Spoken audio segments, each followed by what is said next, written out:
I grew up in a home with a disabled brother. All of my parents' money and attention went to him. They pretty much forgot that I existed. All of our family activities were predicated on my brother's ability to participate. I did not qualify for financial aid.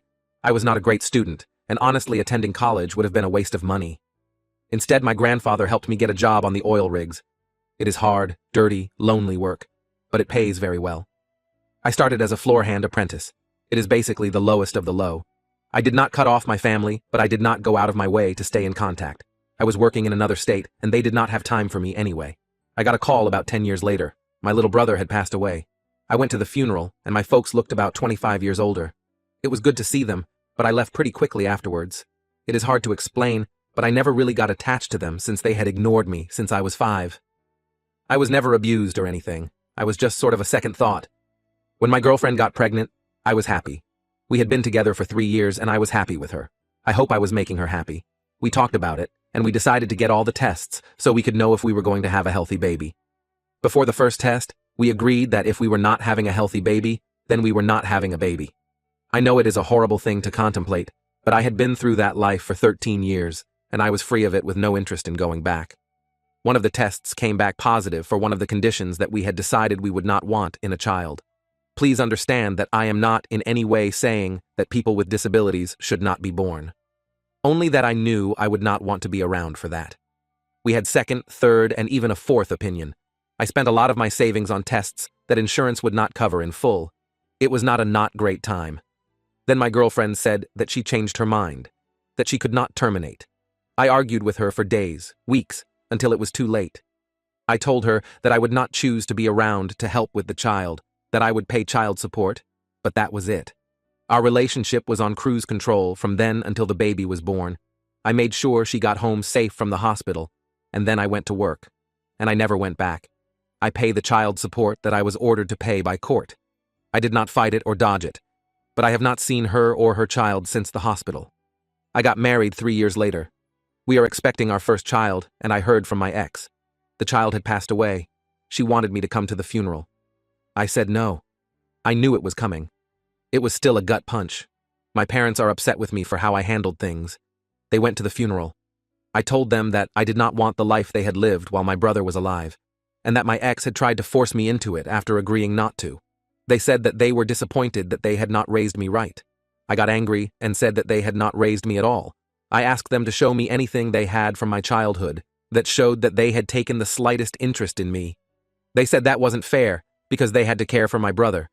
I just said that was my point and hung up. I feel like shit about the whole thing, but my ex knew how I felt and why.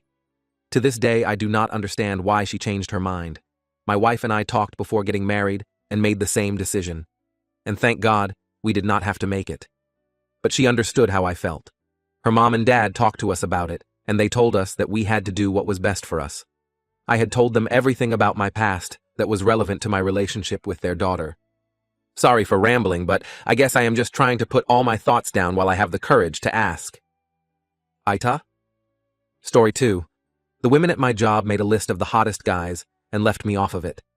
I posted this in another sub, but I was told it didn't fit, so I'm posting it here. So here's the deal. I 24 work at a store part-time while I'm attending classes.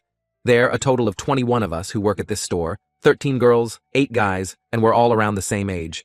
We have a pretty good working atmosphere, no open hostility so far I know, and everyone gets along well, and jokes around with everyone. Though I will say, the guys and girls do tend to stick together more. As for me, I'm fairly well liked by everyone. I try and be pleasant to everyone I work with because who needs an asshole coworker? Unfortunately, here's where things go bad. One of the guys who work us, Chris Chungchi 3, is dating one of the girls in the store, Ashley Wenwev. Chris was apparently beasing on her phone when he came across the girls' group chat.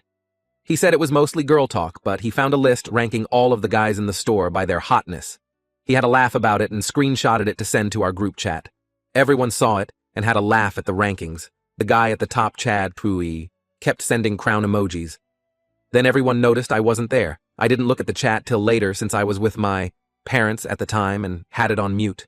When I saw I wasn't on the list, it was like I was slapped across the face. And the worst part of this? The list was out of 10. And they included the 3 delivery guys who drop off stuff and some of the girls flirt with. This crushed me in a way I don't think I've ever been crushed before. It's like, damn, I'm that much of a hideous monster that I'm not worthy of being ranked. I spent the rest of my day being miserable and not talking to anyone. When I wasn't responding to the chat, the guys all tried to hit me up individually, but I didn't respond. I looked into the chat, and the guys were starting to be pissed on my behalf, which I definitely didn't want. I decided to call in sick the next day, and when I didn't show up, apparently it all came out into the open. The girls at the store started messaging me, apologizing to me, and making all kinds of excuses. Quite frankly, I didn't care. I decided to face the music the next day and suck it up at work. When I walked into work, the atmosphere was a lot more tense than it usually was. Becky, who is the assistant manager and was on the group chat, pulled me to the side and asked if we could talk. I said, okay. She apologized on behalf of everyone in the chat and said that the list was not serious. It was girl talk and not meant to be seen outside the chat. She said that everyone, especially the woman at the store, like me for far more valuable things than simply how I look, and that if it were a list of nicest guys in the store, I'd be number one. I couldn't help but feel like this was damage control and being friend-zoned all in one motion. I said thank you, but I'm past it, and I don't want anyone's pity, and I went about my day. Of course, I did end up getting that pity with a lot of the guys coming over to talk to me, and some of the girls as well. I got so fed up I went to the manager and asked to go home early. She agreed because she kinda knew what was going on. This was all about 5 days ago, and since then, everyone at the store has been trying to get me to talk, but I haven't gone back. I don't want pity, and I don't want sympathy. If they think I'm ugly, then fine. But don't try and justify it, or make me feel better about it. The reason I'm here is because I need advice on how to navigate the situation at my job and with my friends. How do I tell everyone to basically leave me alone and not pity me? Because honestly, I'm leaning towards just quitting. Edit. Hey everyone, I'm reading your comments and I thank everyone for their input, the tough love and all. I just wanted to pop in here and say one thing. I didn't feel entitled to them thinking I was hot. I don't feel entitled to sex or whatever from them. I'm not a nice guy or an incel. The reason I was upset is because them leaving me off the list for relative strangers felt pretty cruel and messed up. I don't know how to describe it. Like, I guess it sucks I'm not attractive to them.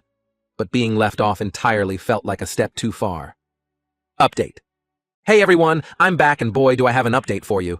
I can't believe this situation exploded so much. There was a fight, arrests, and I think someone might be getting divorced. Okay, not really. People wanted to know how I was doing, so I decided I'd just make an update. I just wanted to clear up a few things. First, I didn't care necessarily if they found me ugly or whatever. I just felt like being left off the list was a deliberate slap in the face. I didn't or don't feel entitled to anything. Next, the manager of the store, Barb, was not involved in the group chat in any way. She's a 38-year-old married woman with 2 kids who is far too busy trying to get us to stop smoking weed behind the store on our breaks. What I meant to say is that she was made aware of the situation after it was brought to her attention. Third, I wasn't aware of the list right away. I was with my parents and wasn't paying attention to the chat. Now, after reading the comments on the first thread, I decided that while I could be upset that I was deemed unattractive, I probably shouldn't care as much I did. I kinda wanted to discover why not being on the list hurt me so much, so I took my sister's advice and will be seeking a therapist. Funny enough, my grandpa has a saying that came to mind when reading the comments in the first thread. Whenever my dad or his brothers and sisters would be upset about something, my grandpa would tell them, I didn't get wounded in the Ia Drang Valley so you could sit there and cry about X. The X could be anything. The point is, he was telling them to toughen up. It became a joke among my aunts and uncles that passed down to my cousins. So I could hear my grandpa telling me in head, I didn't get wounded in the Ia Drang Valley so you could sit there and cry about some girls thinking you're ugly. And that got me up a bit. I was still feeling kinda shitty, but I decided to put on a brave face and tell my manager I'd come into work the next day after posting the thread. As soon as I walked in, the manager took me to her office and said the owner of the store wanted to see me. I wasn't really worried since I had a good relationship with Carl, who was the owner. Carl told me he heard about the story and he was sorry about everything. He said the list was childish and unprofessional, and he was sorry I had to take time off to deal with it. He said the girls all got a strong reprimand and a stern warning that this wouldn't be tolerated in the future. He also suspended Becky because he said she should have not been in the chat to begin with, and if she was, she should stop the list stuff. He also emphasized that he told everyone that he hadn't talked to me yet, and that he wasn't punishing anyone because I asked for it. He also said he'd pay me for the shifts I missed as a bit of compensation for the mental distress. I thanked him and told him I was over it pretty much right away. I just hated having everyone think I needed coddling and wanted everything to cool down. With that, we shook hands and I started my day. Everyone welcomed me back, and I said hey to everyone. I went to my locker and found a letter slipped inside. It was a handwritten letter from all the girls. I'll summarize here because the list was long. In it, they apologized profusely for the chat and the list. They said that nothing was going to make it right or make me believe them, but they wanted to say, once again, the list was non-serious and meant to be some stupid fun, and no one was meant to see it. They said that they all loved me individually, that I was a good person, and that makes me more attractive than most people who are considered hot. Interestingly, they said I was considered cute. Okay, then LOL. I flagged down one of the girls on shift who I get along with really well, Sam enough, to tell the group that I accept their apology. I told her to tell them that I got over it pretty much right away, that I just took time off because I wanted the situation to die down and that I didn't take anything personally. Also, I told her that I'm sorry that anyone got in trouble. I didn't talk to the Barb or Carl about anything until today. I didn't want this to become an issue at all. Unfortunately, the guys made it an issue on my behalf. Sam apologized again and told me she'd tell everyone. And that's that. Sorry if this was not the explosive post you all were looking for. I just wanted to get this situation resolved as soon as possible and put behind me so that I and everyone else can move on. I am thinking about not returning next semester, however. So thanks all. I appreciate your comments and helping me get through this little episode in my life.